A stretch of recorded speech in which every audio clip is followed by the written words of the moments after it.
श्री स्वामी समर्थ. स्वामी महाराज तुमच्या सर्व चांगल्या इच्छा पूर्ण करो ही स्वामींच्या चरणी प्रार्थना करते आणि आजच्या या नवीन व्हिडिओला सुरुवात करते. या वर्षीची होळी खूप खास आणि वेगळी असणार आहे. 2 आणि 3 मार्च 2026ला येणारी ही पौर्णिमा आपल्यासोबत एक मोठं खगोलीय संकट म्हणजेच चंद्रग्रहण घेऊन येत आहे. या काळात नेमकी वेळ काय असेल, ग्रहणाचा तुमच्या घरावर काय परिणाम होईल आणि होळी नक्की कधी साजरी करायची, या सर्व प्रश्नांची उत्तरे आजच्या या व्हिडिओमध्ये आपण पाहणार आहोत. त्यामुळे व्हिडिओ हा स्किप न करता शेवटपर्यंत नक्की पहा.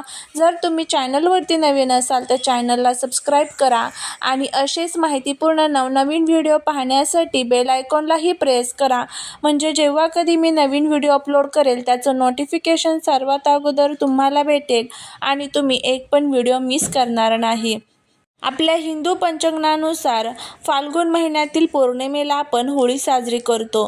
2026मध्ये पौर्णिमेची तिथी 2 दिवसात विभागली गेलेली आहे.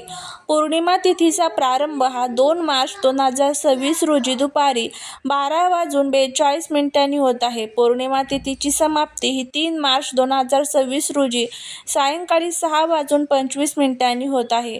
शास्त्रानुसार ज्या रात्री पौर्णिमा असते त्या रात्री होलिका दहन केले जाते. म्हणजेच 2 मार्च 2026च्या रात्री होलिका दहन होईल आणि 3 मार्चला धुलिवंदन म्हणजेच रंगांची होळी साजरी केली जाणार आहे. याच पौर्णिमेच्या दिवशी म्हणजेच 3 मार्च 2026ला खग्रास चंद्रग्रहण होत आहे. ग्रहणाची वेळ हे ग्रहण भारतीय वेळेनुसार दुपारी साधारणपणे 12:42 सुरू होईल आणि सायंकाळी 6:25 संपेल. भारतात दिसणार का? होय, 3 मार्च रोजी जेव्हा चंद्रोदय होईल तेव्हा ते ग्रहण भारताच्या काही भागात दिसण्याची शक्यता आहे. सूतक काळ जर ग्रहण दिसणार असेल तर त्याचे सूतक 9 तास आधी सुरू होतात. त्यामुळे या काळात देवाचे नाव घेणे आणि मंत्रोच्चार करणे अत्यंत फलदायी ठरते. होळीच्या दिवशी चंद्रग्रहण असल्याने काही गोष्टींची काळजी घेणे गरजेचे आहे. ग्रहणाच्या काळात म्हणजेच दुपारी 12 ते संध्याकाळी 6:30 शक्यतो जेवण टाळावे. गर्भवती स्त्रियांनी ग्रहणाच्या वेळी घराबाहेर पडू नये आणि टोकदार वस्तूंचा वापर टाळावा.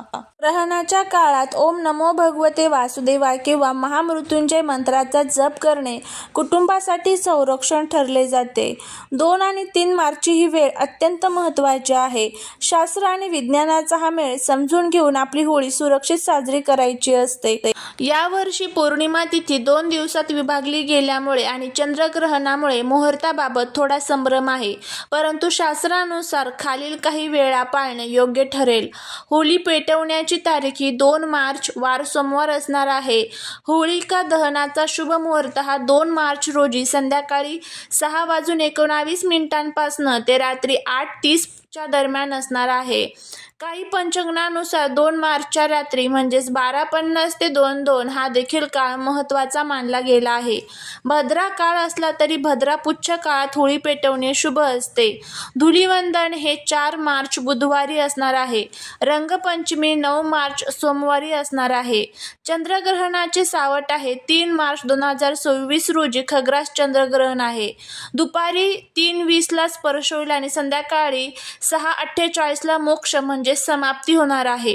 भारतात हे ग्रहण दिसणार असल्यामुळे सकाळी 9:39 पासून सूतक काळ पाळावा लागेल. यामुळेच 3 मार्चला रंग खेळणे शास्त्रानुसार टाळले जात असून 4 मार्चला धुलिवंदन साजरे केले जाईल. होळीच्या ठिकाणी शेणाचे गौऱ्या, सुकी लाकडे आणि मधोमध एरंड्याचे झाड किंवा ऊस ठेवावा. होळीला नैवेद्य म्हणून पुरणपोळी अर्पण करावी. होळीभोवती 5 किंवा 7 वेळा प्रदक्षिणा घालून आपल्यातील वाईट विचार आणि नकारात्मकता या अग्नीत जाळून जावेत अशी प्रार्थना करावी. ही कथा आपल्याकडे आहे की भक्त प्रल्हाद आणि होलिका कशा प्रकारे देवाची भक्ती करणाऱ्या प्रल्हादाला वाचवण्यासाठी भगवान विष्णूने नृसिंह अवतार घेतला आणि अग्नीचे वरदान असूनही दृष्ट होलिका जळून खाक झाली. हा सण वाईटावर चांगल्याचा विजय आहे. होळी पेटवणे हे केवळ लाकडे जाळणे नसून ते नकारात्मकतेचे दहन करण्याचे प्रतीक आहे. शास्त्रानुसार होळी पेटवताना काही चुका टाळल्या नाही तर घरात अशांती आणि आर्थिक नुकसान होऊ शकते. त्याचबद्दलची आता आपण माहिती घेऊया. होळी पेटवताना टाळायच्या 5 मोठ्या चुका. चुकीच्या झाडांची लाकडे वापरणे. शास्त्रानुसार जिवंत किंवा फळ देणारी झाडे म्हणजेच आंबा, पिंपळ, वडाची झाड तोडून त्यांची लाकडे होळीत जाळू नयेत. काय वापरावे? केवळ वाळलेली लाकडे, एरंडाचे झाड किंवा प्रामुख्याने शेणाच्या गोवऱ्या वापराव्यात. गोवऱ्या जाळल्याने वातावरण शुद्ध होते. भद्रा काळात होळी पेटवणे अत्यंत अशुभ मानले जाते. यामुळे कुटुंबावर संकट येऊ शकते आणि सामाजिक अशांती पसरू शकते.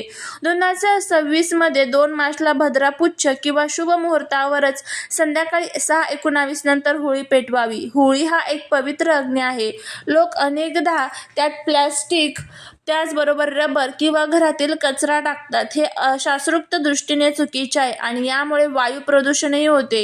अग्नीला पवित्र मानून त्यात केवळ तूप, अक्षता, खोबरे आणि पुरणपोळीचा नैवेद्य अर्पण करावा. होळी पेटवताना तुमचे तोंड पूर्व किंवा उत्तर दिशेला असावे. दक्षिण दिशेला तोंड करून पूजा करणे किंवा अग्नी पेटवणे अशुभ मानले जाते. होळी ही एकट्याने पेटवण्याची गोष्ट नाही. कुटुंबातील सर्व सदस्यांनी एकत्र येऊन प्रदक्षिणा घालणे आवश्यक आहे. जर घरातील कर्त्या पुरुषाने किंवा स्त्रीने प्रदक्षिणा घातली नाही तर पूजेचे पूर्ण फळ मिळत नाही. ग्रहणाच्या सूतक काळात किंवा ग्रहण काळात शुभ कार्य किंवा अग्नी प्रज्वलित करणे टाळावे.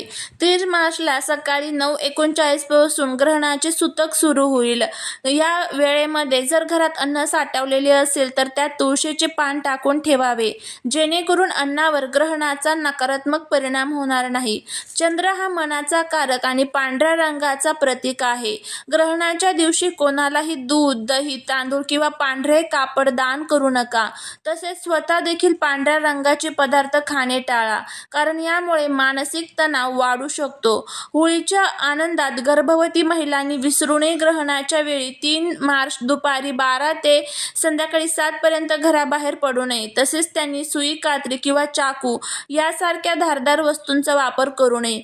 धार्मिक दृष्टिकोनातून ग्रहण पाहणे अशुभ मानले जाते आणि विज्ञानाच्या दृष्टीने ते डोळ्यांसाठी घातक ठरू शकते. यामुळे होळीच्या दिवशी चुकूनही चंद्राकडे टक लावून पाहू नका. त्याचबरोबर आता आपण बघूया की यंदा होळीच्या शुभ मुहूर्तावर काही पारंपरिक आणि शुभ वस्तू घरी आणल्यास घरात सकारात्मक ऊर्जा, लक्ष्मीचा वास आणि भरभराट वाढते असे आपल्या शास्त्रात सांगितलेले आहे. तर त्यापैकी कोणतीही एक वस्तू जी आहे तर ती तुम्ही घरी आणू शकता. आता सर्वात पहिले जी वस्तू आहे ते म्हणजे चांदीचे नाणे किंवा लक्ष्मी गणेशाची मूर्ती.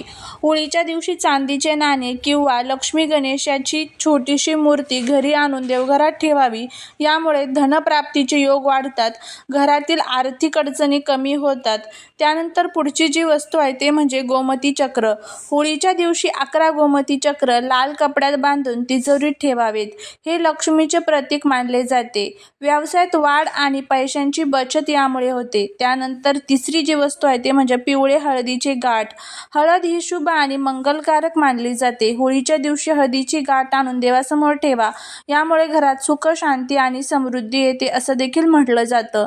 त्यानंतर चौथी जी वस्तू आहे ते म्हणजे झाडू. होळीच्या दिवशी नवीन झाडू आणणे अत्यंत शुभ मानले जाते. झाडूला लक्ष्मीचे स्वरूप मानले जाते. जुन्या नकारात्मक ऊर्जेचा नाश होतो असं देखील म्हणतात. त्यानंतर 5वी जी वस्तू आहे ते म्हणजे मातीचा कलश. मातीचा कलश पाणी भरून आंब्याची पाने व नारळ ठेवून घरात स्थापित करा.